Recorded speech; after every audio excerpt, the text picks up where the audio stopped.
It was autumn 2009 and we were expecting our son, Sahil. It was the first time that we had managed to progress beyond 12 weeks. We reached 23 and a half weeks, and at that point Pinz started to have some pains. Unfortunately for us, they were the start of contractions, and she delivered our child at 23 and a half weeks. He came to us, he cried, which gave us some hope that he was going to make it. But unfortunately, his lungs weren't developed enough for him to breathe, and they gave us an hour with him before he passed. There were a lot of questions, there was a lot of frustration. It was very difficult, not having any answers as to why, and not knowing if we would ever be in the same position again.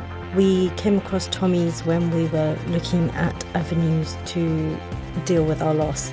We decided that we would do something in tribute for Sahil. The loss was felt by not just us, our family members as well.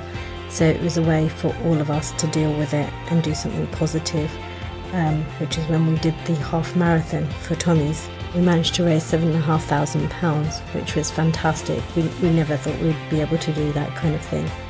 We supported Tommy's to help us and our family overcome the loss of Sahil, and we never expected for us to benefit from that. Pinz fell pregnant with Simran, and she was progressing really well. We had managed to get to 12 weeks again, and our consultant had mentioned that there were some people from Tommy's actually at the hospital, and asked the question if we'd be interested in volunteering for some research. From their questioning, we discovered that Pinz had a short cervix. We were asked to go in immediately the following morning to have a cervical stitch. The cervical stitch went well, and we're very fortunate that today we have Simran. Simran is very much a Tommy's baby. For the first time, we actually felt as though, we can complete full term. We now, because of what we know, had a cervical stitch with our second pregnancy, and we have our baby boy, who's only 3 months today. I think everybody should support Tommy's.